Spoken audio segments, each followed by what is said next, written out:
నమస్కారం.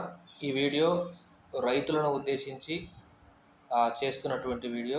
వీలైనంత మంది రైతులు చూస్తారని, అలాగే వీలైనంత మంది ఎక్కువ తెలంగాణ రైతులకు షేర్ చేస్తారని నా యొక్క విజ్ఞప్తి.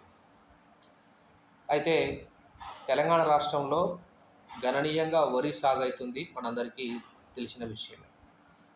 ఈ క్రమంలో మనకు ప్రస్తుతం వచ్చినటువంటి ఇబ్బందులు ఏందంటే, ఈ వరి సాగు ఎక్కువైన కారణంగా ఈ వడ్లు మనము ప్రొక్యూర్ చేయడం కేంద్ర రాష్ట్ర ప్రభుత్వాలకు ఇబ్బందిగా మారింది. ఎట్లా అంటే మనకు 2018, 19 సంవత్సరంలో చూసినట్టయితే తెలంగాణ రాష్ట్రంలో 68,84,000 ఎకరాలు సాగులో ఉంటే, ప్రస్తుతము 1,34,00,000 ఎకరాలు వరి సాగు చేస్తున్నారు మన రైతులు. అప్పుడు మనకు 2018, 19లో వచ్చినటువంటి ఈల్డ్ ఎంత అయ్యా అంటే మనకు 1,12,00,000 టన్నులు ఆ రోజు మనకు ఉత్పత్తి అయితే, ఇప్పుడు 2,86,00,000 టన్నుల ధాన్యం అనేది మనకి ఇప్పుడు ప్రస్తుతం వస్తుంది. మన రాష్ట్ర జనాభా ఒక 4 కోట్లు అనుకుంటే, ఈ జనాభాకు మనకు సరిపోయేటటువంటి ధాన్యం ఒక 75,00,000 టన్నులు సరిపోతుంది. ఈ మిగతా ఏదైతే 1,80,00,000 టన్నులు అనేవి మనము వేరే రాష్ట్రాలకు ఎగుమతి చేసేది. కానీ ప్రస్తుతం ఉన్నటువంటి పరిస్థితుల్లో కేరళ కానీ, కర్ణాటక కానీ, ఆ తర్వాత తమిళనాడు, ఈ రాష్ట్రాలు, వీటితో పాటు మనకు వియత్నాము, థాయిలాండ్, ఈ దేశాలు మన బియ్యము దిగుమతి చేసుకునేవి. ప్రస్తుతం ఏమైందంటే ఆయా రాష్ట్రాల్లో, ఆయా దేశాల్లో కూడా వడ్ల యొక్క ఉత్పత్తి, అంటే బియ్యము ఉత్పత్తి పెరిగిన కారణంగా అక్కడ కూడా బియ్యానికి డిమాండ్ తగ్గింది. వెరసి ఇక్కడ మనకు పండించినటువంటి పంటని కొనుగోలు చేయడానికి రాష్ట్ర ప్రభుత్వానికి, కేంద్ర ప్రభుత్వానికి చాలా ఇబ్బందికరంగా మారింది. ఏదైతే ఈ గత 2-3 సంవత్సరాలలో ప్రొక్యూర్ చేసినటువంటి ఈ వడ్లు తర్వాత బియ్యంగా మార్చి ఆ గోడౌన్లలో పెట్టి మూలుగుతున్నాయి ఆ బియ్యం అన్నీ కూడా.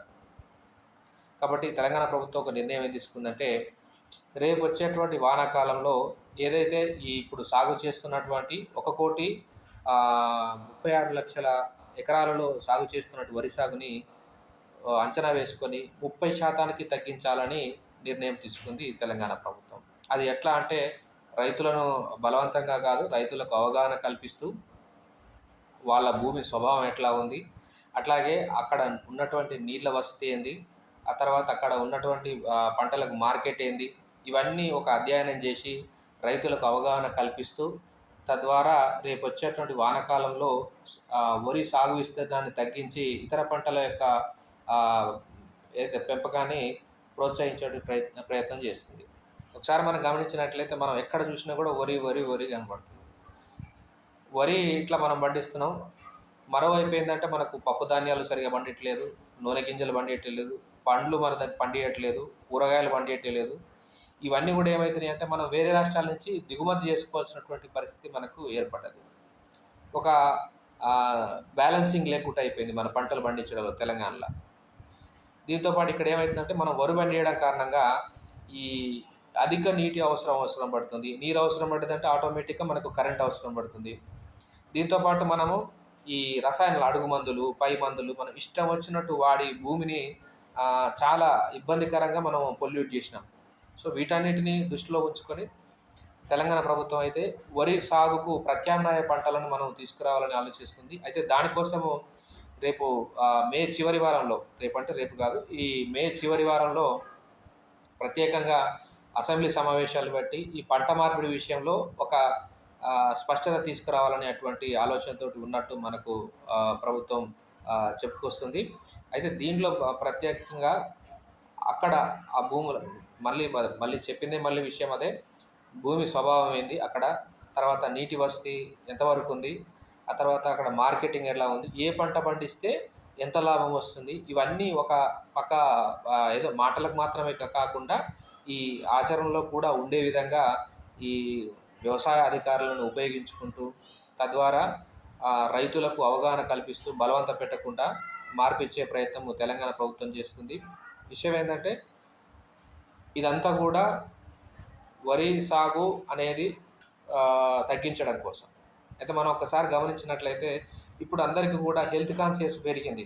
మనం గమనిస్తున్నాం, ప్రతి ఒక్కళ్ళు గూడా అన్నం తక్కువ తింటుర్రు. చిరుధాన్యాలు అంటే సద్దలు, జొన్నలు, రాగులు లేకపోతే ఇంకా రకరకాల చిరుధాన్యాలు తింటుర్రు. కాబట్టి ఆటోమేటిక్‌గా మనం రైతులు గూడా అర్థం చేసుకోవాల్సిందేంటంటే, డిమాండ్ ఉంది గదా అని జెప్పేసి, లేకపోతే నీటి వసతి ఉందిగా అని జెప్పేసి అప్పుడు మనం మొదలుపెట్టినాం. కానీ ప్రస్తుతం ఉన్నటువంటి పరిస్థితుల్లో వడ్లకు డిమాండ్ లేదు. బియ్యానికి డిమాండ్ తగ్గుతుంది. ప్రత్యామ్నాయ పంటలకు వెళ్ళాలి. భూమిని ఖరాబ్ చేయొద్దు. ఇక్కడ ఇవన్నీ దృష్టిలో ఉంచుకొని ప్రభుత్వం ఏదైతే ఒక పంట మార్పిడి విషయంలో ఒక నిర్ణయం తీసుకురాబోతుందో, దానందరికి కూడా రైతులు సహకరించి ఆహ్, దాని ద్వారా మనం పంట మార్పిడి చేసుకొని మంచి పంటలను సాగు చేస్తూ మంచి లాభాల దిశగా వెళ్ళాలని కోరుకుంటూ నమస్కారం.